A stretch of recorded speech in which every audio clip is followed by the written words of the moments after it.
Dios lo bendiga en este día. La palabra del Señor en el Evangelio de Lucas capítulo 5, verso del 27 al 32 va a decir así. Después de estas cosas salió y vio a un publicano llamado Leví, sentado al banco de los tribunos públicos, y le dijo: sígueme. Él, dejándolo todo, se levantó y lo siguió. Leví le hizo un gran banquete en su casa, y había mucha gente, mucha compañía de publicanos y de otros que estaban a la mesa con ellos. Los escribas y los fariseos murmuraron contra los discípulos diciendo: ¿por qué coméis y bebéis con publicanos y pecadores? Respondiendo Jesús al oír le dijo: los que están sanos no tienen necesidad de médico, sino los enfermos. No he venido a llamar a justos, sino a pecadores al arrepentimiento.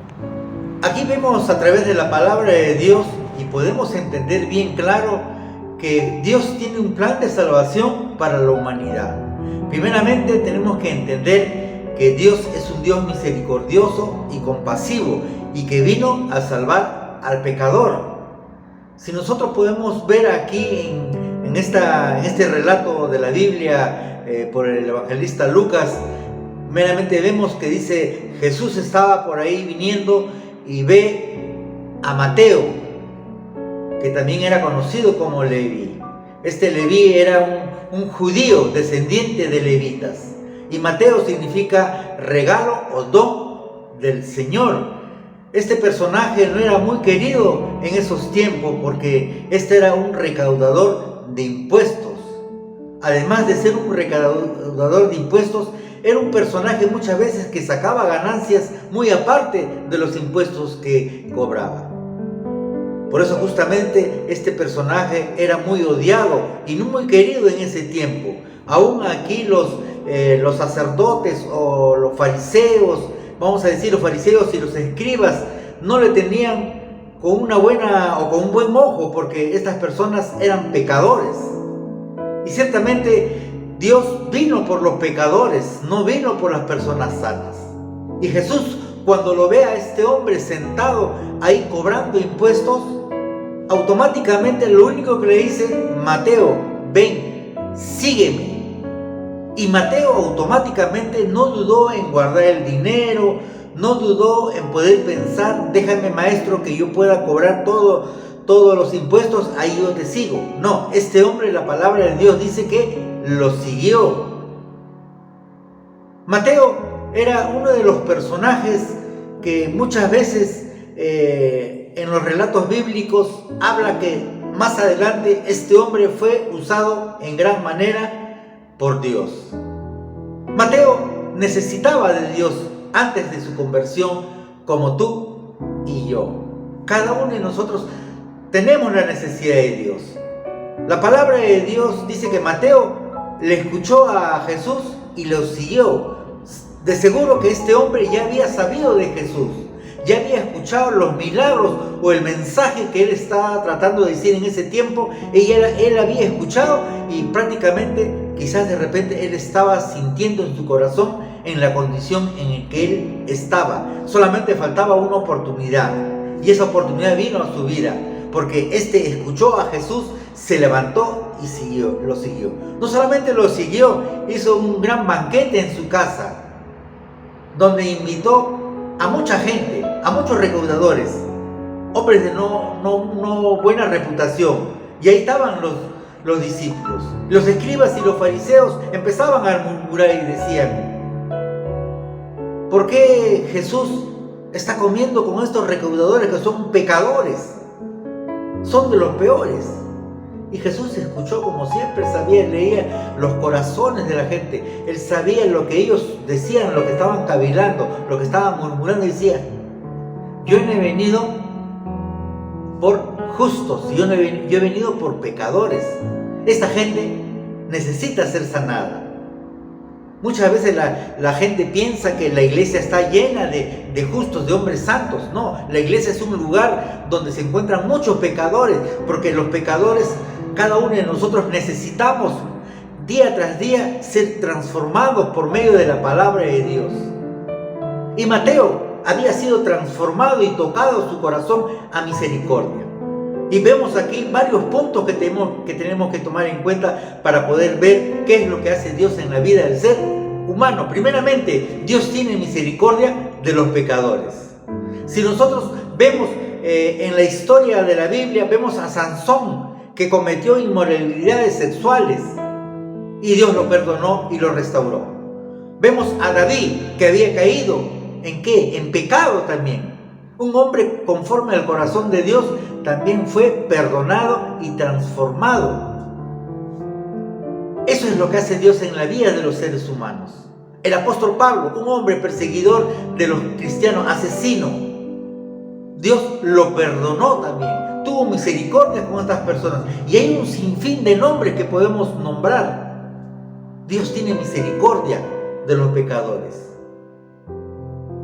Él sanó, restauró a muchos alcohólicos, a muchos drogadictos, a muchas personas que eran mal vistos dentro de la sociedad. Y eso es lo que hace Dios en la vida del ser humano. Otro punto que podemos ver, o el punto número 2, es que Dios usa para su gloria a los grandes pecadores. Dios usó a Sansón, Dios usó al rey David, Dios usó al apóstol Pablo. Este último, usado grandemente para la gloria de Dios. Cada uno de nosotros que hemos sido perdonados, transformados y restaurados, estamos siendo usados por el Señor solamente para la gloria de Él. El tercer punto es que seguir a Jesús implica dejar todo, automáticamente dejar todo. Mateo lo dejó todo.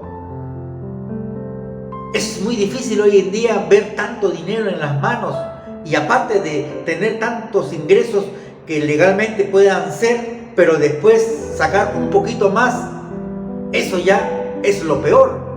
Y Mateo no dudó al llamado de Jesús. Y cada uno de nosotros tenemos ese llamado del Señor cada día cuando nosotros escuchamos la palabra de Dios, pero muchas veces hay corazones duros, corazones de piedra, que no tienen la sensibilidad al llamado de Dios por medio de la palabra de Dios. Seguir a Jesús implica dejarlo todo. Cada uno de nosotros tenemos que entender que Jesús llama a los pecadores y no a los sanos. Tú necesitas de Jesús. Tú necesitas oír este mensaje de salvación para que tú puedas ser perdonado por este Dios misericordioso y compasivo que solamente vino por los pecadores. Si tú no te consideras un pecador, bueno, siéntate al lado de los justos, porque no hay ninguno justo, ni uno que haga lo bueno. Todos somos pecadores. La humanidad necesita de Dios, necesita ser transformado. Ellos necesitan recibir ese perdón de parte de Dios. Y Mateo lo tuvo. Y después Mateo fue usado grandemente. Así, Dios usa a las personas como Él quiere. Él llama, pero hay que responder a este llamado. Yo hace mucho, ya más de 25 años, 28 años ya creo que tengo en el Evangelio, desde mi primera conversión, o de alguien me predicó a mí en un campamento de hombres. Ahí yo escuché la palabra de Dios. No fue la persona que predicaba que me cambió a mí, sino mi corazón fue sensible a la palabra de Dios y al llamado de Dios. Y no fue una cosa de que digamos automáticamente ya, no. La persona tiene que ser transformada de poco a poco. Ninguno de nosotros todavía hemos llegado vamos a decir, a ese lugar donde decimos que ya, bueno, yo ya lo sé todo. No, cada día estamos aprendiendo más. Tenemos que ser humildes. Cada uno de nosotros necesitamos siempre de Dios, y de una manera u otra siempre estamos nosotros equivocándonos también. Por eso cada uno de nosotros tenemos la necesidad de Dios. Tú necesitas a Dios. Tú necesitas ser perdonado por Dios. Tú necesitas ser restaurado. Dios te está llamando cada día. Solamente tú tienes que responder a este llamado como Mateo tuvo por parte de Jesús. Jesús le dijo: Mateo o Leví, ven. Y Mateo dejó automáticamente todo sin dudar. La pregunta sería, ¿qué te impide seguirle o escuchar el llamado de Dios? Jesús te está llamando para perdonar tus pecados. Él quiere limpiar toda tu maldad. Solamente Él quiere que tú respondas a ese llamado. ¿Seguirás rehusando el llamado de Dios para tu vida? ¿Seguirás viviendo como estás viviendo hasta ahora? Dios no te va a obligar a nada. Dios nunca obliga a nadie. Dios te da el libre albedrío para que tú puedas decidir. Tú solo puedes decidir un día si seguirle o no seguirle. Así es que respondamos al llamado de Jesús, porque Él cada día te está llamando a través de la palabra de Dios. Él te está llamando a ti a través de la circunstancia. Él te quiere hacer notar que tú necesitas de Dios. Todos necesitamos de Dios. No hay ninguna persona que diga, yo no necesito de Dios, yo lo tengo todo. El no tener a Dios no tienes nada. No tienes nada. Tener a Jesús en tu vida, lo tienes todo. Algunos piensan tener todo es tener las cosas materiales. Eso no es tenerlo todo. Tenerlo todo es tener a Jesucristo en tu vida, en tu corazón, y tú puedes dejarte guiar solamente por Él. Él te puede sanar de una enfermedad. Él puede hacer un milagro si es que tú lo pides de todo corazón. Señor, dame una oportunidad. Yo estoy sufriendo esta enfermedad. Solamente dame una oportunidad y yo te voy a seguir como Mateo te siguió y respondió ese llamado. Yo te voy a seguir. Para siempre yo te voy a adorar solamente a ti. Dios te bendiga en este día y que la misericordia y la gracia de Dios llegue a tu vida. Bendiciones.